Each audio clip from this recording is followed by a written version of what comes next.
புதுக்கோட்டையைச் சேர்ந்த ஹான் என்ற சகோதரர் கேட்குறாரு, இலங்கையைச் சேர்ந்த ஒரு ஆலிம் பெண்களுக்கு ஹத்னா செய்யலாம் என்று கூறுகிறார், இதற்கு தங்களின் கருத்து என்ன அப்படின்னு கேட்டிருக்கிறார்.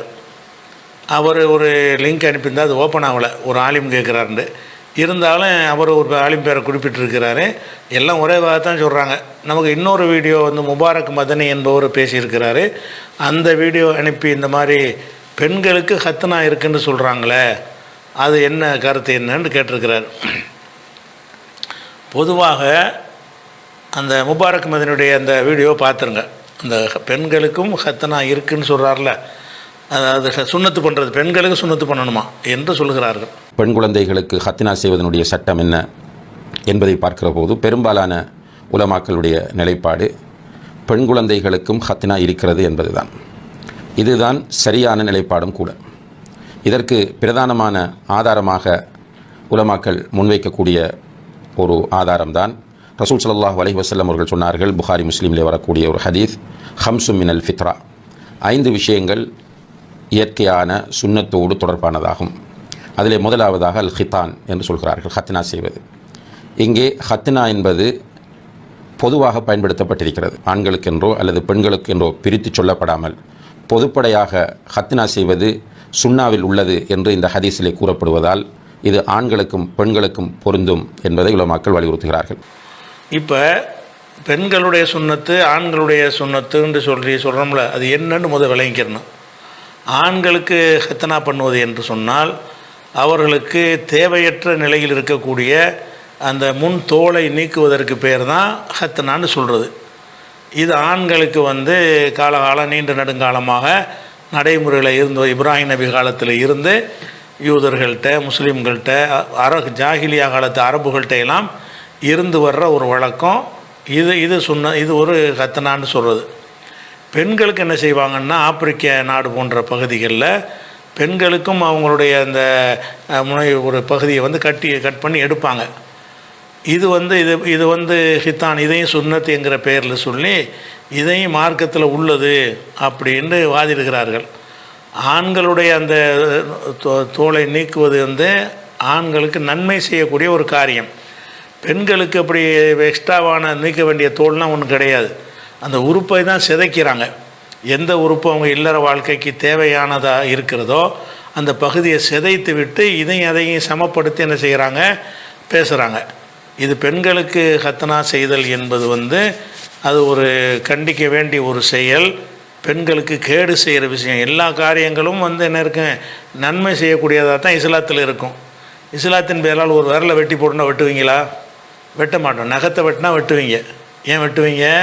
நகத்தை வெட்டுவது தேவையற்றது. அது வளர்ந்தது அழுக்குப்படியும், அது வளர்ந்துக்கிட்டே இருக்கும். அதனால் நகத்தை வெட்டுறோம். முடியை வெட்டுறோம். முடியை வெட்டுற மாதிரி மூக்கை வெட்டினா யாராவது கேட்போமா? மார்க் அப்படி சொல்லுமா? சொல்லாது. ஏன்னாட்டா மூக்குங்கிற உங்களுக்கு தேவையான ஒரு உறுப்பு. அப்போ ஆண்களுக்கு ஹத்னா செய்கிறதுங்கிறது அந்த தோலை வெட்டுவது ஆரோக்கியமானது, நோய் வராமல் தடுக்கக்கூடியது. உலக சுகாதார நிறுவனங்கள்லாம் அது நல்லது என்று பரிந்துரை செய்கிறார்கள். குழந்தை பிறக்கும்போதே நிறைய மேற்கத்திய நாடுகளில் இந்த சுன்னத்துங்கிற ஒரு வழிமுறையை கடைபிடிக்கிறார்கள், நல்லது என்கிற அடிப்படையில். பெண்களுக்கு அப்படி நீக்கப்பட வேண்டிய தோல்லாம் ஒன்று கிடையாது. அவங்களுக்கு இல்லற இன்பம் தரக்கூடிய அந்த பகுதிகளை சிதைக்கிறாங்க. அதுக்கு பேர் ஆணுக்கு செய்கிற மாதிரி பெண்ணுக்கு செய்கிறோன்னு சொல்கிறாங்க. இது காட்டுமிராண்டித்தனமான ஒரு செயல். அப்படி பயன் தரக்கூடிய ஒன்றை சிதைக்கிற மாதிரி மார்க்கத்தில் எந்த சட்டமும் இருக்காது. அது விளைக்கணும். பயன் தரக்கூடியதை சிதைக்கிறதுனா கையை வெட்டு, காலை வெட்டு, விரலை வெட்டு, மூக்கை வெட்டுனா இது எப்படியோ அந்த மாதிரியான விஷயத்தில் தான் அதை எடுத்துக்கிறணும். இப்போ ஆண்களுக்கு அந்த தோலை நீக்கிற மாதிரி ஒரு இன்ச்சு சேர்த்து நீக்கினா ஒத்துக்குருவீங்களா? ஆண்களுக்கு ஹத்னா செய்யும்போது அந்த தோலை மட்டும்தான் நீக்கிறீங்க. தோலுக்கு மேலே இன்னொரு 2 இன்ச்சு சேர்த்து வெட்டுங்கன்னா யாராவது ஒத்துக்குருவோமா? வெட்டுவாங்களா யாராச்சும்? செய்ய மாட்டோம். அப்போ என்ன மார்க்கம் சொல்லுதுன்னா, மார்க்கம் அந்த கழிக்க சொன்ன எந்த விஷயமாக இருந்தாலும் அது கழிக்க வேண்டியதாக இருக்கணும், தேவையற்றதாக இருக்க வேண்டும். இந்த ஒரு பொது அறிவு இருந்தாலேயே பெண்களுக்கு ஹத்னான்னு வரக்கூடிய எந்த ஒரு செய்தி எந்த கிதாபில் வந்தாலும் நம்ம தள்ளி விட்டுற வேண்டியதான். மனிதனுக்கு கேடு செய்கிற பெண்களுக்கு அது கேடு, ஆண்களுக்கு இது நன்மை. ஹத்னா செய்தல் ஆண்களுக்கு நன்மை, பெண்களுக்கு ஹத்னான்னு செய்கிறாங்க இல்லையா, அது பயங்கரமான, அது பெண்களுக்கு கேடு செய்யக்கூடியது. இல்லற சுகத்தை அவங்கள பாதிக்கக்கூடிய ஒரு விஷயம் அதை விளங்காமல் என்ன செய்கிறாங்க சொல்கிறாங்க. பெண் குழந்தைகளுக்கு ஹத்தினா செய்வதனுடைய சட்டம் என்ன என்பதை பார்க்கிற போது பெரும்பாலான உலமாக்களுடைய நிலைப்பாடு பெண் குழந்தைகளுக்கும் ஹத்தினா இருக்கிறது என்பதுதான். இதுதான் சரியான நிலைப்பாடும் கூட. இதற்கு பிரதானமான ஆதாரமாக உலமாக்கள் முன்வைக்கக்கூடிய ஒரு ஆதாரம்தான் ரசூல் ஸல்லல்லாஹு அலைஹி வஸல்லம் அவர்கள் சொன்னார்கள், புகாரி முஸ்லீமிலே வரக்கூடிய ஒரு ஹதீஸ், ஹம்சும் மினல் ஃபித்ரா, 5 விஷயங்கள் இயற்கையான சுன்னத்தோடு தொடர்பானதாகும். அதிலே முதலாவதாக அல் ஹிதான் என்று சொல்கிறார்கள், ஹத்னா செய்வது. இங்கே ஹத்னா என்பது பொதுவாக பயன்படுத்தப்பட்டிருக்கிறது. ஆண்களுக்கென்றோ அல்லது பெண்களுக்கென்றோ பிரித்து சொல்லப்படாமல் பொதுப்படையாக ஹத்னா செய்வது சுன்னாவில் உள்ளது என்று இந்த ஹதீஸிலே கூறப்படுவதால் இது ஆண்களுக்கும் பெண்களுக்கும் பொருந்தும் என்பதை உலமாக்கள் வலியுறுத்துகிறார்கள். அவர் என்ன ஆதாரம் காட்டுறாருன்னு கேட்டால், 5 விஷயம் இப்ராஹிம் நபி வழியில் ஃபித்ரான்னு சுன்னத்துன்னு சொல்கிறார்.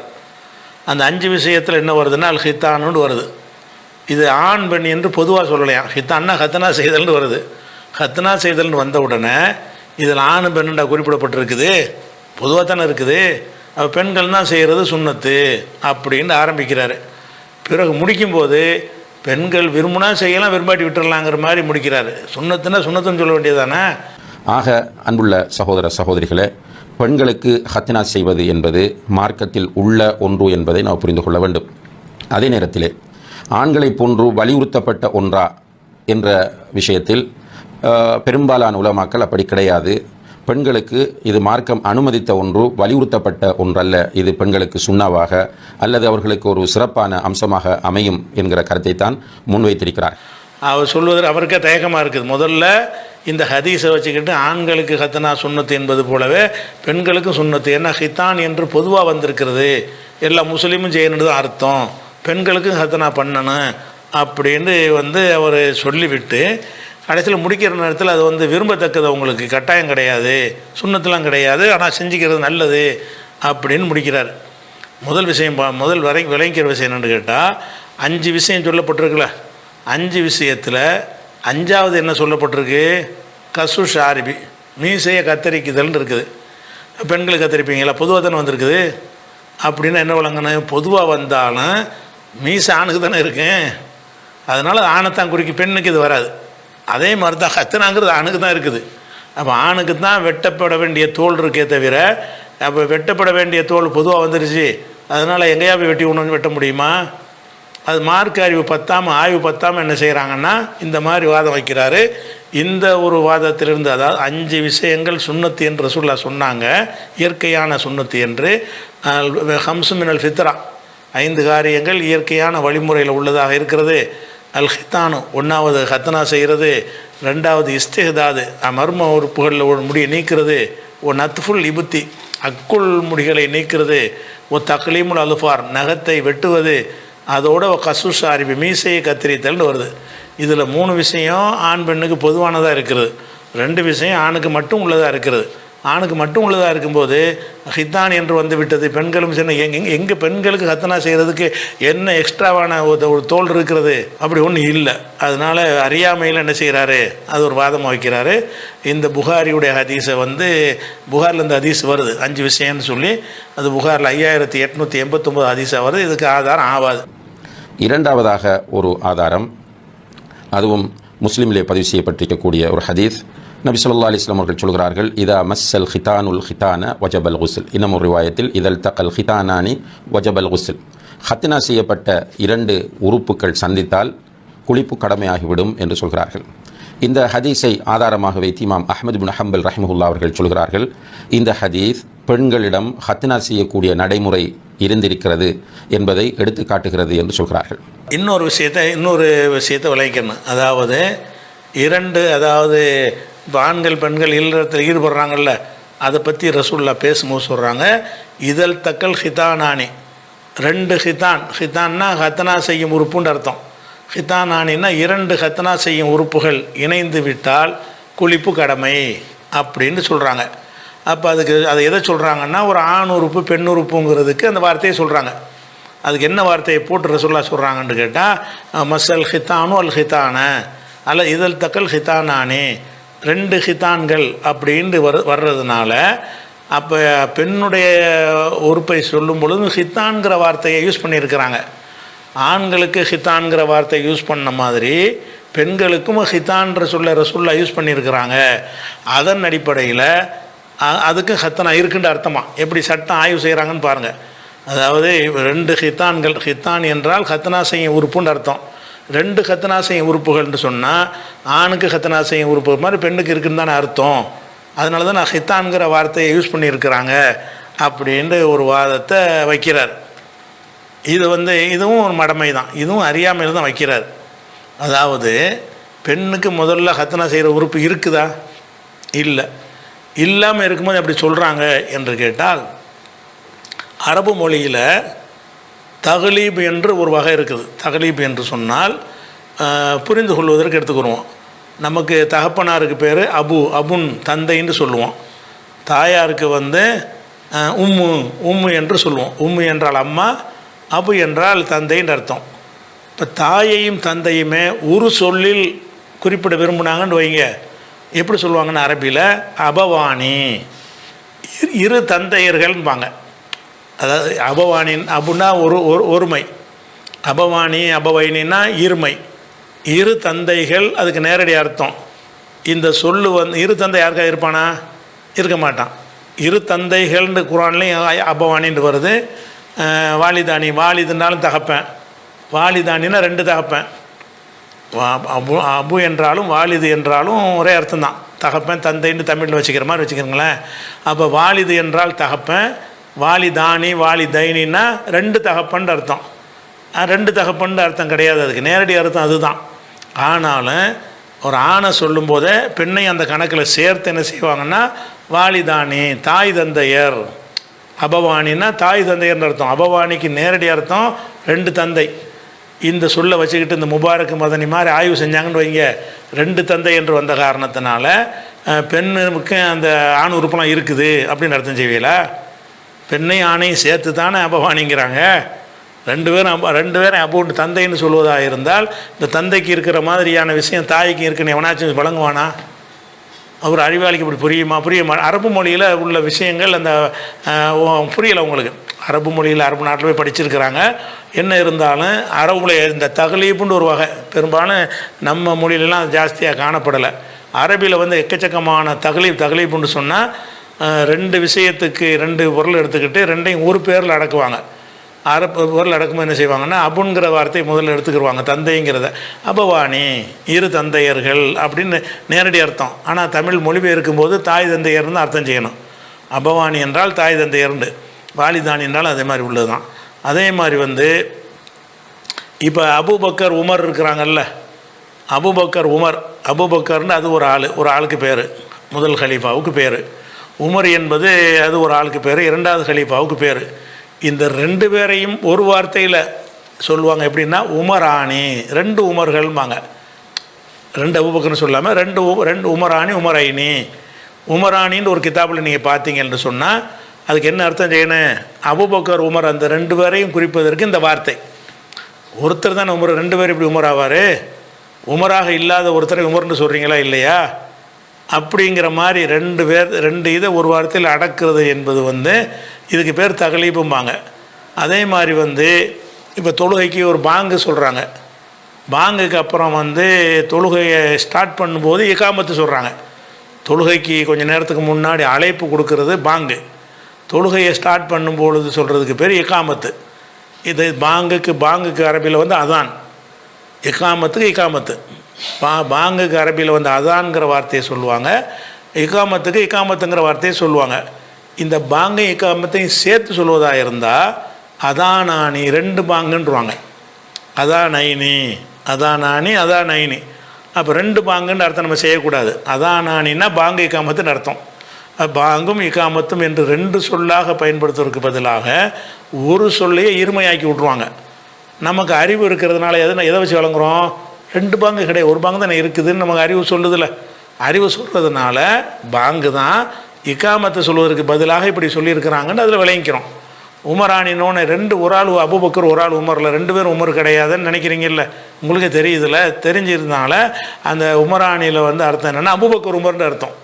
சொல்ல வச்சு பார்த்தா அபூபக்கர் உமர் என்று ஒரு பேர் இருந்துச்சுன்னு இவர் வாதம் பண்ணுவார். இவருடைய ஆய்வு பிரகாரம் பார்த்தீங்கன்னு சொன்னால் உமரானின்னு சொல்லிட்டாங்க. அதில் அபூபக்கர் உமர்னு வந்துட்டதுனால அபூபக்கருடைய இயற்கையான பேர் உமர் தான் அப்படின்னு ஒரு ஆய்வு செஞ்சால் அதனுடைய தரம் என்ன? அந்த மாதிரி தான் இவருடையது. அதே மாதிரி சூரியன் சந்திரன் இருக்குல்ல, சூரியன் சந்திரன்னு சொல்லுவாங்க. அதை ஒரு வார்த்தையில் சொல்வதாக இருந்தால் இரு சூரியன்கள்ன்றுவாங்க. அதில் சூரியன் சந்திரன் அர்த்தம். ஷம்சைனி என்றால் இரு சூரியன்கள்னு அரபில் சாதாரணமாக இதை பயன்படுத்துவார்கள். அதுக்கு அர்த்தம் என்னன்னு கேட்டால் சூரியனும் சந்திரனும் அப்படின்ற அர்த்தம் தான் அதுக்கு. அப்போ அதானி இந்த மாதிரி நிறைய இருக்கிறது. அதே மாதிரி இப்போ ஆதம் அலைஹிஸ்ஸலாத்துடைய பிள்ளைங்க நம்மளாம் இருக்கோம்ல, நம்மளுக்கு என்ன சொல்லுவாங்கன்னா குர்ஆனில் எப்படி அல்லாஹ் அழைக்கிறான்னு கேட்டால் யா பனி ஆதம், பனு ஆதம், ஆதமுடைய மக்கள்னு இருக்குது. இந்த பனுங்கிறது ஆண்பால், மகன்கள்னு தான் அர்த்தம். அந்த மகன்களில் யார் அடங்குவாங்க? மகள்கள் அடங்குவாங்க. ஆதமுடைய மக்கள்னு சொல்லும்போது பனாத்து ஆதம்னா ஆதமுடைய புதல்விகள், பனு ஆதம்னா ஆதமுடைய புதல்வர்கள். ஆனாலும் அல்லாஹ் ஆதமுடைய மக்களேன்னு கூப்பிட்றது ஆம்பளை மட்டுமா கூப்பிட்றான்? பெண்களையும் சேர்த்து தான் கூப்பிட்றான். ஆதமுடைய மக்கள்ங்கிற ஒரு பொதுவான கருத்துக்கு என்ன செய்கிறாங்க? மாற்றிடுறாங்க. இப்படியான வழக்கங்கள்லாம் நிறைய இருக்கிறது. அதே மாதிரி இப்போ இப்லீஸ் இருக்கிறான், அவன் மலக்கில் உள்ள ஒரு ஆளே கிடையாது, அவன் ஜின்னு இனத்தில் உள்ளவன். அவனை செய்யும்போது என்ன செஞ்சாங்கன்னா மலக்குமார்களுக்கு அல்லாஹ் கட்டளையிட்டான். இப்லீஸை தவிர எல்லாம் பணிந்தார்கள்னு வருது. இப்லீஸ் என்ன மலக்காமன்? மலக்கு இல்லாதவனை மலக்கோடு இருந்ததுனால மலக்கில் ஒருவனாக சேர்க்கப்பட்டு பேசுறது. இந்த மாதிரியாக பேசுவதற்கு பேர் என்ன செய்வாங்கன்னு கேட்டால் அது தக்லீப் என்று என்ன செய்வாங்க சொல்லுவாங்க. இந்த இடத்துல ஹித்தான்றம்ல ஆணுக்கு தான் ஹித்தான் இருக்குது, பெண்ணுக்கு அந்த மாதிரி உறுப்பு ஒன்றும் கிடையாது. இருந்தாலும் ரெண்டையும் ஹித்தான் ஆணி என்றால் ஆண் உறுப்பு பெண் உறுப்புன்னு அர்த்தம் செய்யணுமே தவிர ரெண்டு பேருக்கும் ஹத்தனா செய்யணும்னு அர்த்தம் செய்யக்கூடாது. இதை இந்த எந்த ஹதீஸை வச்சு அவர் பேசுகிறாரோ அந்த ஹதீஸையே இப்னு ஹஜர் அவர்கள் ஃபத்ஹுல் பாரியில் விளக்கும் பொழுது இன்னமா சுன்னியா பிலஃப்லின் வாஹிதின் தக்லீபன், ஹிதானானி என்று இருமையாக ஆக்கப்பட்டு இருப்பது தக்லீபுக்காக வேண்டி, ரெண்டு பேருக்கும் ஹித்தான் இருக்குங்கிற அர்த்தத்தினால இல்லை, ரெண்டு பேருக்குமே ஆணுக்கும் பெண்ணுக்கும் ஹத்தனா செய்கிற உறுப்பு இருக்குது என்ற அர்த்தத்தில் சொல்லப்படவில்லை. வேறு எதுக்கு சொல்லப்பட்டிருக்கு? தக்லீபாக. தக்லீபுன்னா ரெண்டுக்கு ஒரு சொல்ல பயன்படுத்துவது. ஒன்றில் தான் அந்த தன்மை இருக்குது, இன்னொன்றில் இருக்காது.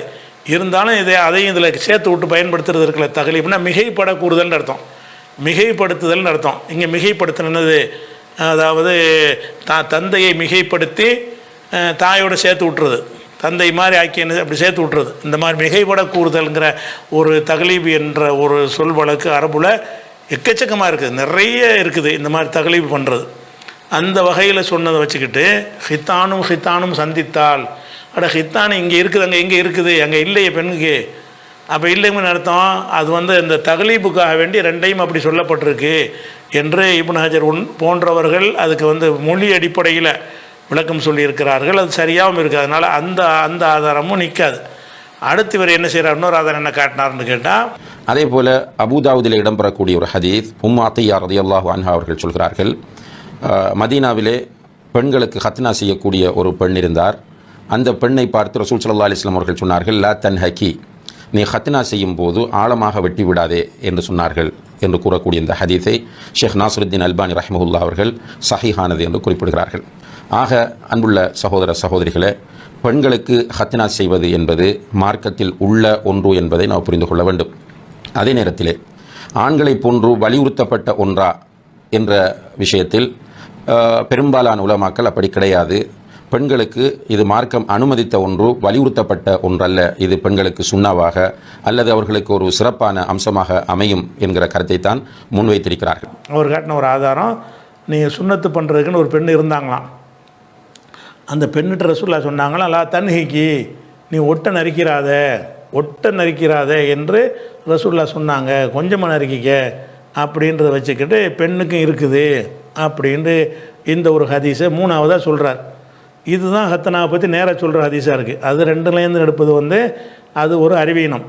இதிலேருந்து எடுக்கிறது என்ன இருக்குதுன்னு கேட்டால் நேரடியாக அந்த வாசகம் இருக்குதுல்ல, அதை வச்சு சொல்கிறாரு. இது எங்கே வருதுன்னு கேட்டால் பல நூல்களில் வருது. அந்த நூல்களில் அபூதாவுதில் வரக்கூடிய நூலில் என்ன வருதுன்னு கேட்டால் இதை அறிவிக்கிறவர் வந்து முஹம்மது இப்னு ஹஸ்ஸான் என்று ஒரு ஆள் இதனுடைய அறிவிப்பாளராக வர்றார். முஹம்மது இப்னு ஹஸ்ஸான் வர்றாரு அபூதாவுது அறிவிப்பில். இந்த முகமது பின் ஹஸ்ஸானை பொறுத்தவரை அவர் வர்றாரா. அதே மாதிரி பைஹக்கிலையும் இந்த ஹதீஸ் வருது சுனனுல் குப்ராவில். பைஹக்கிலையும் எப்படி வருதுன்னு கேட்டால் முகமது பின் ஹஸ்ஸான் இதே ஆள் தான். அதுலேயே பைஹக்கிலையும் இவர் தான் அறிவிக்கிறார். முகமது பின் ஹஸ்ஸான் இருக்கார்ல, இவர் பலவீனமான ஒரு ஆள். அப்போ பலவீனமான ஒரு ஆள் வழியாக இது அறிவிக்கிற காரணத்தினால இந்த பைஹக்கியில் உள்ளதும் அபூதாவில் உள்ளதும் பலவீனமாகிடுது. இந்த ஹதீஸை தான் அவர் சொல்லவும் செய்கிறார். அவர் சொல்லாமல் வேறு சில நூல்கள்லையும் இந்த கருத்து இருக்கிறது. பைஹக்கியில் இன்னொரு இடத்துல பைஹக்கியில் வருது, இதே கருத்துப்பட வருகிறது. அதில் என்ன வருதுன்னு கேட்டால் ஜாயிதா பின் அபிர் ருகாத் என்பவர் வர்றார். இந்த ஜாயிதா பின் அபுர் ருகாத் என்கிற ஒரு அறிவிப்பாளர் வர்றார். அவருக்கு சாபித்து சொன்னாராம், சாபித்துக்கு அனசு சொன்னார் என்று இந்த ஒரு ஹதீஸ் வருகிறது. இந்த ஹதீஸில் வந்து இவர் மத்ரூக்குல் ஹதீஸுமாங்க. இவருடைய ஹதீஸை வந்து சரியான ஹதீஸுக்கு மாற்றமாக அறிவிப்பவர், பொய்யர் என்று சந்தேகப்பட்டவர் அப்படிங்கிற ஒரு ஆள் யார், இந்த ஜாயிதா பின் அபி ருகாத். அதனால் இந்த ஹதீஸும் பலவீனம் ஆயிடுச்சு.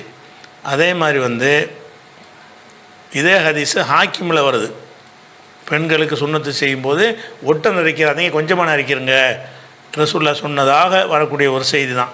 இந்த ஹதீஸில் வந்து அலா என்று ஒரு ஆளர் அலா ஒரு ரகி அவர் பேர், அவர் அறிவிக்கிறார். இவர் பலவீனமான ஹதீஸில் பலவீனமானவர் என்று அறிஞர்கள்லாம் என்ன செய்கிறாங்க சொல்லியிருக்கிறாங்க. இந்த ஹதீஸும் நிற்காது. அதே மாதிரி பைஹக்கியில் இன்னொரு ஹதீஸ் இதே விஷயந்தான், ஒட்டை நரிக்கிறாது என்று வரக்கூடிய ஒரு ஹதீஸ் வருகிறது. அதில் என்ன வருதுன்னு கேட்டால் உபைதுல்லா பின் அம்ரு என்பவர் அறிவிக்கும் போது ஹத்ததனி ரஜுலும் மின் அஹ்லில் கூஃபா, இந்த செய்தியை எனக்கு கூஃபாவை சேர்ந்த ஒரு மனிதர் சொன்னார்னு சொல்கிறார். இப்படி சொன்னால் ஹதீஸில் ஏற்றுக்கிற மாட்டாங்க. மனிதர்னா யார்? கூஃபாவில் ஆயிரக்கணக்கான மனிதர் இருப்பாங்க. இந்த மனிதர்னா யார், ஒரு நம்பகத்தன்மையெல்லாம் தெரியணுமா இல்லையா? ஆனால் இவர் என்ன வார்த்தையை போடுறாரு, ஹத்ததனி ரஜுலும் மின் அஹ்லில் கூஃபா, கூஃபாவாசிகளில் ஒரு மனிதர் சொன்னார். இந்த மாதிரி வார்த்தை வந்தாலே தள்ளிடுவாங்க. கூஃபாவாசியில் ஒரு மனிதர் சொன்னார்னா கூஃபா அந்த மனிதர் யார்? 2 பேர் இருந்தால் கூட 2 பேரில் ஒருவர் சொன்னார்னா கூட நம்ம ஏற்றுக்கிற மாட்டோம். யாருன்னு சொல்ல வர? அப்போ தானே அவர் நல்லவரா கெட்டவரான்னு ஆய்வு செய்ய முடியும். அவர் பொய்யார கூட இருக்கலாம்ல. அதனால் அந்த ஒரு ஹதீஸ் வருகிறது, அதுவும் பலவீனமாக ஆகிவிடுகிறது. அதே மாதிரி வந்து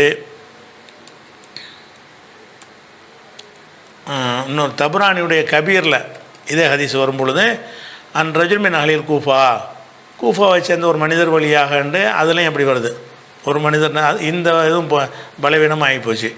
அதே மாதிரி வந்து அகமதில் ஒரு ஹதீஸ் எப்படி வருதுன்னு கேட்டால் அல் ஹிதானு சுன்னத்துல் ரிஜால், ஹத்னா செய்வது ஆண்களுக்கு சுன்னத்து, மக்ரமத்துல் நிசா பெண்களுக்கு சிறந்தது, ஆண்களுக்கு சுன்னத்து பெண்களுக்கு வேறு வாசம். இது வரைக்கும் பார்த்ததெல்லாம் ஒட்டு நறுக்கிறாதேன்னு வரக்கூடிய கருத்தில் ஹதீஸுகள். இதில் வாசம் எப்படி வருதுன்னு கேட்டால் அல் ஹிதானு சுன்னத்துல் ரிஜால், ஹிதான் என்பது ஹத்னா என்பது ஆண்களுக்கு சுன்னத்து, மக்ரமத்துல் நிசா பெண்களுக்கு நல்லது அப்படின்னு வரக்கூடிய ஒரு செய்தி வருகிறது. இது அறிவிக்கிறாள் யாருன்னு கேட்டால் ஹஜ்ஜாஜ் என்பவர் அறிவிக்கிறார். ஹஜ்ஜாஜ்னா ஹஜ்ஜாஜ் பின் அர்த்தாத் என்று இவருடைய முழு பேர்.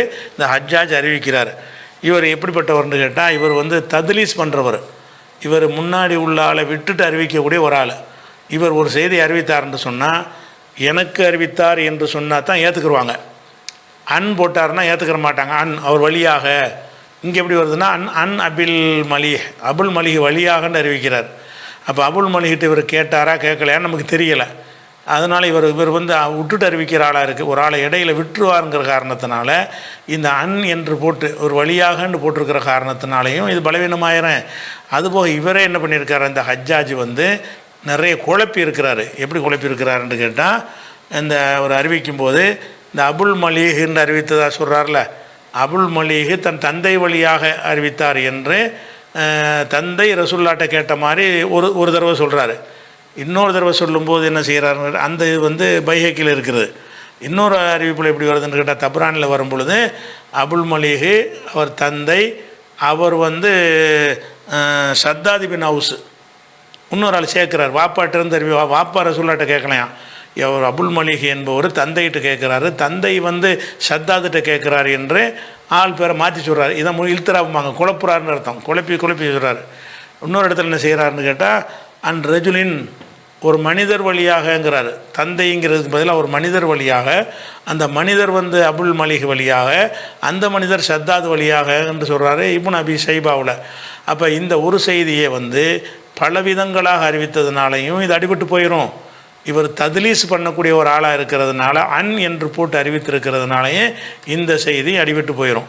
அதே மாதிரி வந்து இது ஹத்னா ஆண்களுக்கு சுன்னத்து பெண்களுக்கு நல்லதுன்னு வருதில்ல, இந்த ஹதீஸை வந்து பைஹக்கி குப்ராவிலையும் கொண்டு வந்திருக்கிறார். கொண்டு வந்துட்டு அதில் வந்து 2 பேர் பலவீனமாக இருக்கிறாங்க. ஒரு ஆள் வலீத் இப்னு வலீத் என்பவர் இருக்கிறார். இவரும் வந்து பொய்யர்னு சந்தேகிக்கப்பட்ட ஆள். அதே மாதிரி இப்னு சௌபான் என்று ஒரு ஆள் வர்றாரு. இவரும் வந்து பலவீனமான ஆள்.